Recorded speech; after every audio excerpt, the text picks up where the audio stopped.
Ini 2, itu 2, masker 2, sarung tangan 2, sepatu 2. Strap? Ada, strap ada. Ada 4x4 ya, biar granit ya. Kapasitas? Belakang 64 orang. Berapa?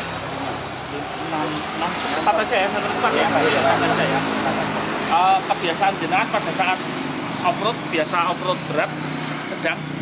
Sedang. Saya masukkan ke dulu sedang ya. Genset nggak saya itu? Genset berapa nih? 1000. Apa-apa? Kabel-kabel ada? Ada. Terus lampu 300. Ini soalnya pada saat Merapi erupsi, PLN itu akan matikan listrik karena faktor induksi. Jadi material Merapi itu kan bawa induksi, jadi PLN akan plus semua area. Nah jadi kita perlu genset. Jadi mending genset itu dibawa di salah satu mobil sama lampu-lampu penerangan. Jadi siapa tahu di sana. Segel ada. Ada berapa? Ada 2 tapi nggak bawa, tapi ada 2. Snapblock nggak ada. Nggak ada. Muter nggak ada. Nggak ada.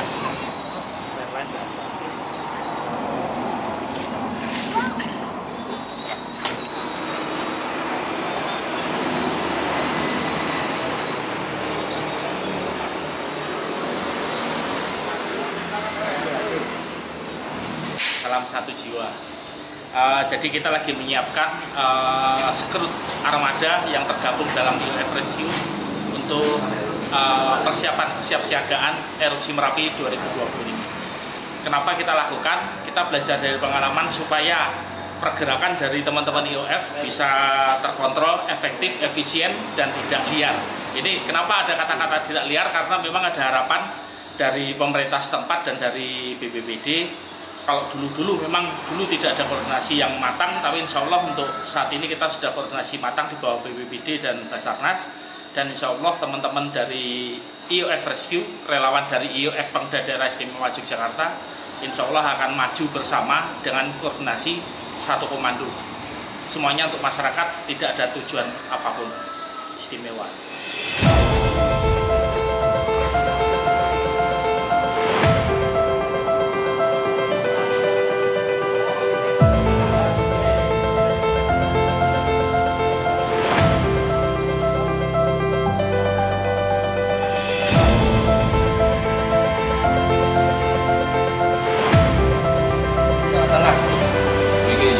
Jogja belum ada. Jadi ini online. Kalau ini offline. Itu kalau kita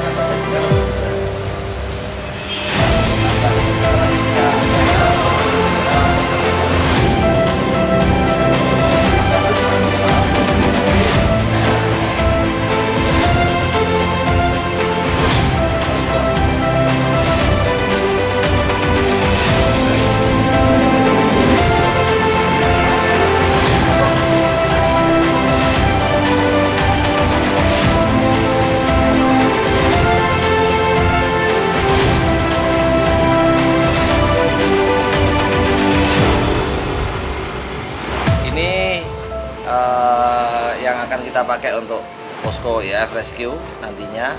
Kita lagi persiapan, kita sudah dapat izin dari Pak Lurah Pakem Binangun untuk menggunakan tempat ini.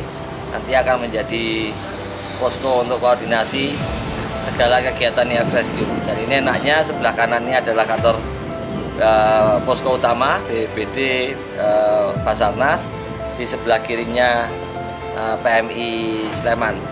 Jadi ini adalah tempat yang sangat strategis untuk IOF Rescue untuk koordinasi persiapan evakuasi Merapi.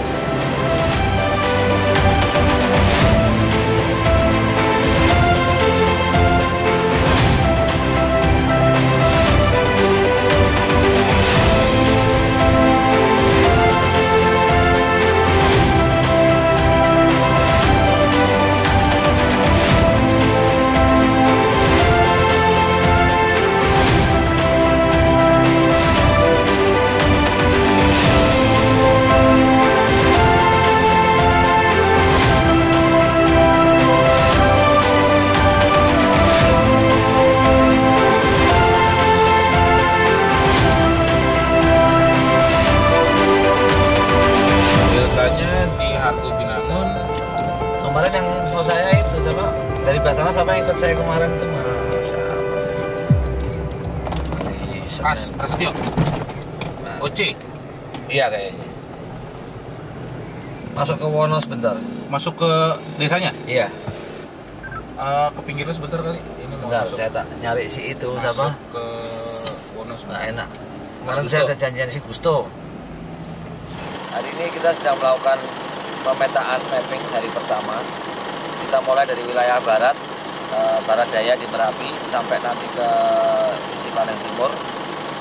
Fungsi dari mapping ini kita akan membuat satu jalur evakuasi dari mulai titik kumpul ke barak pengungsian sampai dengan ke posko untuk memudahkan para relawan pada saat diperlukan, sehingga sudah mengetahui jalur-jalur mana yang harus dilalui dan mana yang tidak boleh dilalui, dan mana juga jalur alternatif jika terjadi kemungkinan-kemungkinan lain yang akan kita hadapi lagi nanti. Hari ini saya dibantu sama teman-teman dari tim Jawa Overland, ada Mas Tablo dan Mas Andi untuk membuat petanya. Terus ada teman-teman juga dari Basarnas, dari TRC BPBD Sleman, dan dari provinsi juga. Jadi semua elemen kita libatkan dalam pembuatan mapping ini sehingga menjadi satu kesepahaman dan bisa digunakan bersama.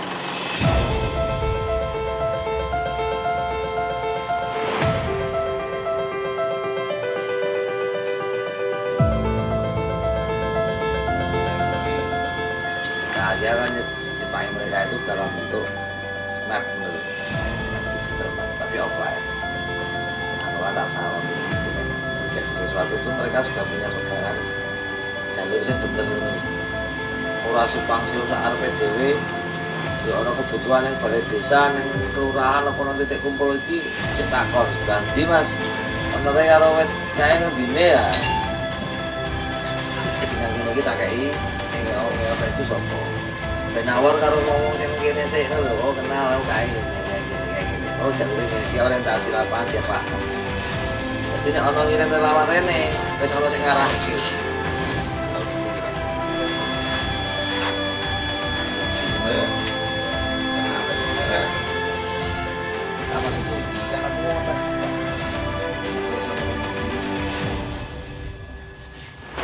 Di sini saya memetakan, jadi ada beberapa pos, ada pos evakuasi, ada pos titik kumpul. Nah, tugas saya di sini adalah mencari jalurnya, biar yang dari pos evakuasi ke pos titik kumpul itu enggak sampai salah jalur.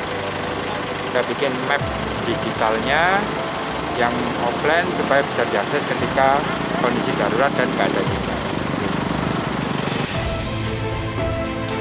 Tes juga ngandong, ini sejalur tes dewe, sing jalur ngandong juga sendiri. Kami tetap turun. Oh iya, pokoknya manut loh, pokoknya Pak Jito mau bawa saya kemana kita ikut pokoknya. Yang penting titik-titiknya. Titik kumpul, desa kritis, dusun ngandong, korek.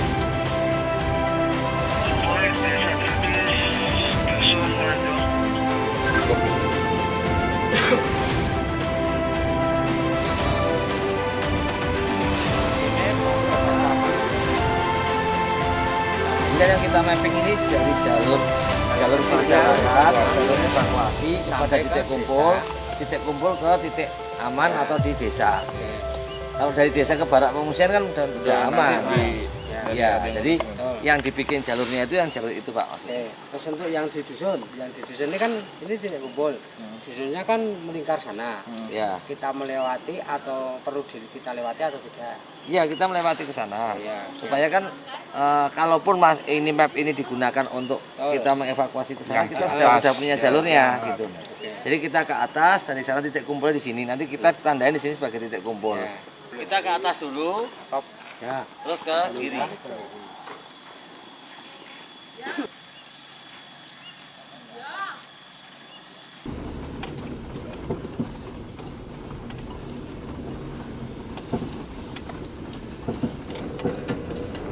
Nggak mau ngambil mungkin gara-gara ini perkara royalti juga itu. Iya pasti. Ya. Ini mau ditaruh di huntap juga mereka nggak pada mau. Iya.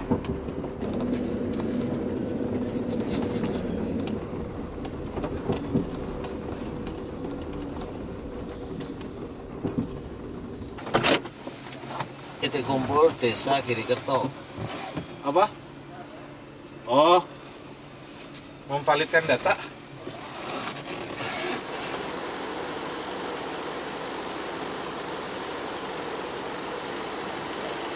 Ini masih dalam rangka pemetaan di daerah Girikerto untuk membuat mapping daerah dan juga pengenalan wilayah dari IF Rescue. Saya ditemani dari Pak Cito dari TRC BPBD Sleman.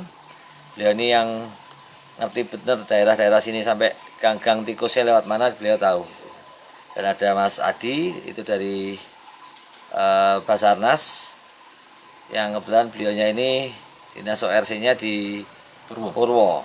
Tapi hari ini beliau dan rekannya mendampingi kita untuk mapping. Sudah terjadi sesuatu baru evakuasi, yang dikhawatirkan adalah ketika ada hujan abu bersama air sehingga menutup akses jalan. Makanya kita harus memahami jalur-jalur evakuasi, tidak hanya satu jalur supaya nanti bisa ditembus untuk evakuasinya. Yang keduanya juga karena sini itu dekat dengan Merapi tapi tidak bisa memandang Merapi dengan penuh, makanya juga harus saling meningkatkan koordinasi pada dusun yang lain supaya nanti bisa tukar informasi untuk Merapi itu kalau ada guguran atau awan panas itu arahnya kemana, masyarakat bisa mengetahui, dan itu dilakukan oleh masyarakat melalui pesawat HT. Intinya kegiatan ini adalah familiarisasi dan pemutakhiran peta yang ada. Jadi titik kumpul betul atau tidak, jalur evakuasi sudah efektif belum. Nah, hal-hal yang seperti itu yang harus kita update. Nah, jadi kalau dari saya seperti itu, Mas. Ternyata memang punya kendala yang cukup lumayan karena jalannya sangat sempit. Bahkan mobil dan motor pun itu harus pelan gitu. Nah, yang kita khawatirkan pada saat terjadi erupsi dan diperlukan evakuasi ke sana, itu justru akan menimbulkan masalah baru di dalam pengevakuasiannya itu dengan jalan. Jadi kita meminimalisir adanya kecelakaan di jalan. Pada saat crowded semua panik, jadi kita benar-benar menentukan jalur mana sih yang bisa dievakuasi, jalur tembusnya mana. Kalau di sini crowded kita kemana larinya. Ya, jadi ini masih hari pertama, kita masih akan lanjutkan ke timur, mungkin sampai 3 hari ke depan.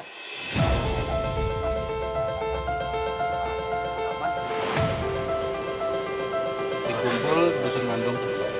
Naik dulu ke atas, muterin titik kumpul yang ada di Turgo, nanti baru kita sambil turun berhenti di titik kumpul utamanya. Ini titik kumpul. Bawah itu ada jalan ke bawah, itu ada 5 kakak di bawah.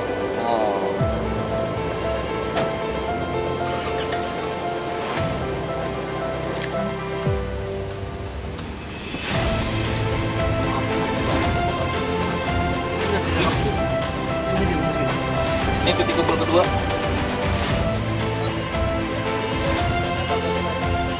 Belok kiri, turun lagi ke bawah.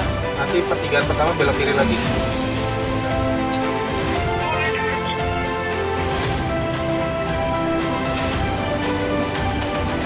Jalur hijau, jalur kuning, jalur merah.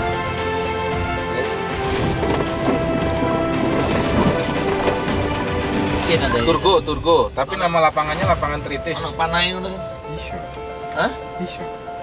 Di map ada panah naik, panah turun itu. Ya wis. Nah, itu malah lebih aplikatif tuh. Iya itu. Bagus tuh. Jadi ini kita naik, tadi yang turun kan? Ya saya sudah benar kan. Jadi ada jalur penanda panah itu.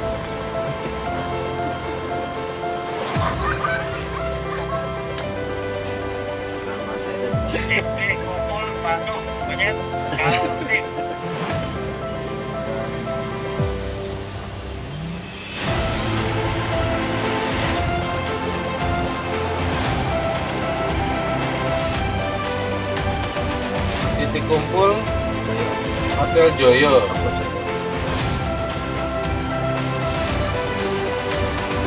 Kita dari IF Rescue yang ada kendaraan di belakang itu seperti ini, kita standby di sini ada 5 armada. Itu untuk membantu Sarlimas di depan kita ini. Jadi untuk membantu evakuasi besok kalau terjadi adanya letusan Gunung Merapi. Jadi di sini kita siapkan 5 armada standby setiap harinya untuk membantu rekan-rekan dari tim SAR.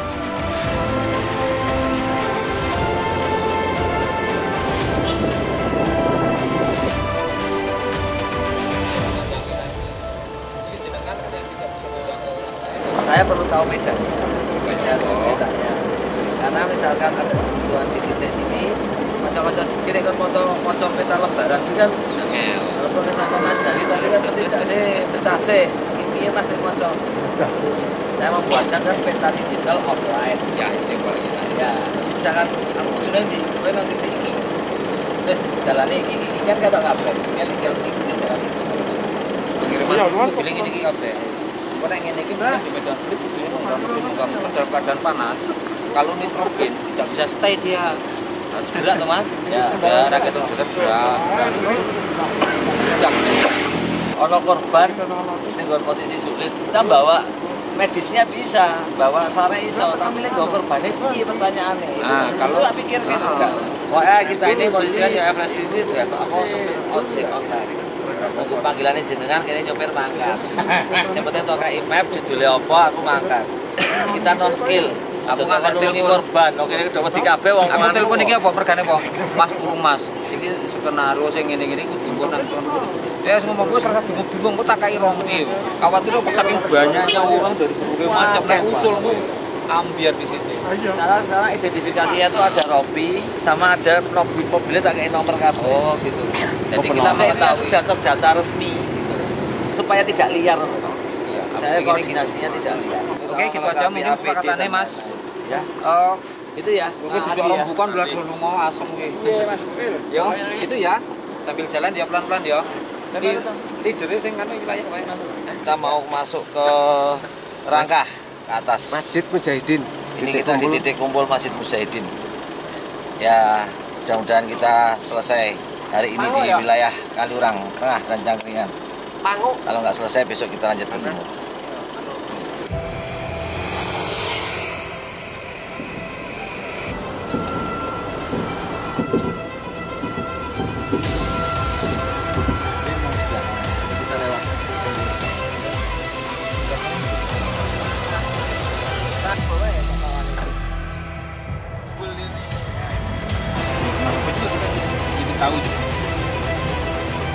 Dalam proses ambiar identifikasi satu-satu, terus kita pengenalan juga ke Basarnas, kita pengenalan orangnya saya ini kan dalam proses kenalan juga Pak. Kenapa benar ini bawa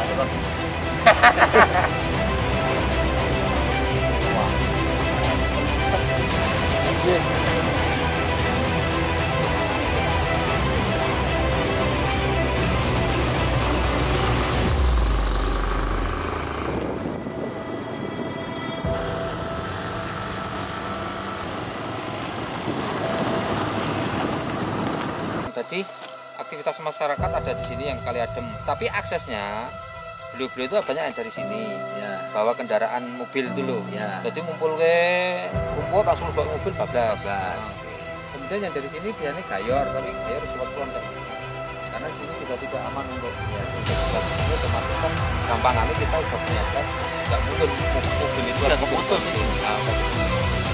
Ingat saya, kalau ada apa-apa mesti keputus dulu. Nah, ini jauh ini pasti keputus. Oke, Pak.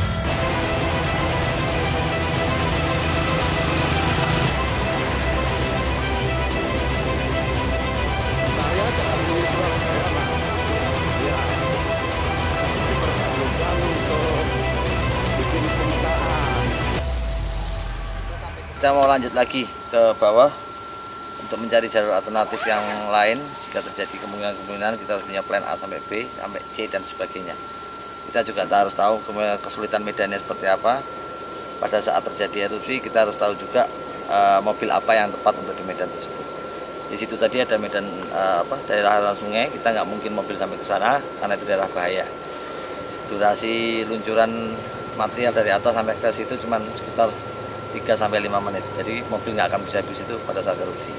Kita harus cari yang lain supaya kita bisa mobilisasi dengan mudah.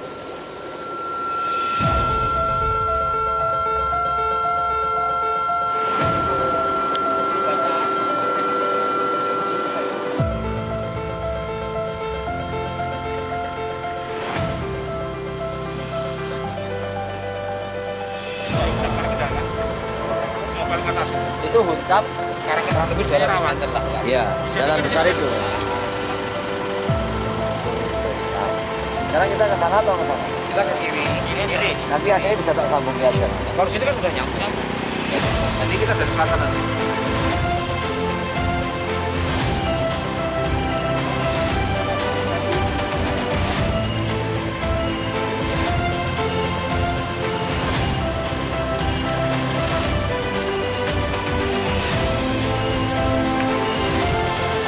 Yuk, kita lanjut lagi ke bawah untuk kita melihat Huntap. Ini tetap pindahan dari Pelem Sari. Dulu di Pelem Sari, sekarang jadi Huntap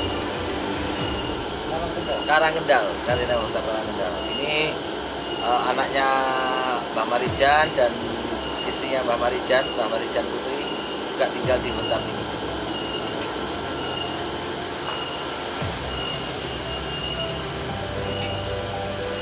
Masih yang di bawah tadi kita dari Umbul Harjo, belok kanan itu. Mungkin mau dieksplorasi semua. Iya. Menurut saya. Jadi asal ini mengandung CO2. Ada kandungan CO2. Ini diambil dari rangka.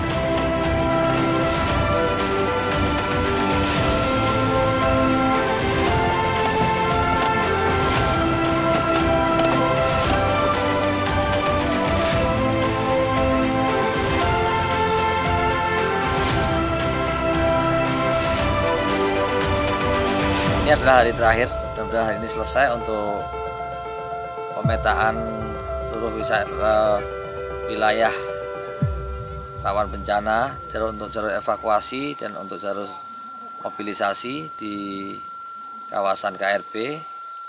Ini hari ini terakhir di Gelagah Harjo. Jadi saya dari sini mau turun ke bawah untuk sekali lagi melihat dan mengorientasi lokasi ataupun jalur evakuasi yang rencana akan kita gunakan jika terjadi bencana atau erupsi dari Merapi. Jadi kita akan menitik seluruh titik-titik kumpul, bagaimana kondisinya, kendala-kendala dalam jalur apa yang kemungkinan bisa kita hadapi nanti, kita bisa antisipasi sebelumnya. Jadi inilah posisinya di belakang saya. Merapi nggak kelihatan secara visual, udara dikit, tapi kita selalu pantau dari sinyal seismik. Jika terjadi sesuatu kita harus segera bergerak turun. Kalau kita selalu mendengar ada sinyal seperti sinyal lurus seperti itu adalah sinyal seismik dari Gunung Merapi. Jadi kalau ada hembusan ataupun guguran, maka sinyal itu akan bergelombang. Nah, itu adalah tanda di mana ada aktivitas dari Gunung Merapi. Jadi biasanya kalau sinyal itu bergelombang, rekan-rekan dari relawan langsung segera melihat visual. Kalau terlihat, kalau gelombang itu terus berlanjut dan semakin membesar, itu tanda di mana kita harus ambil pergerakan untuk ke wilayah aman.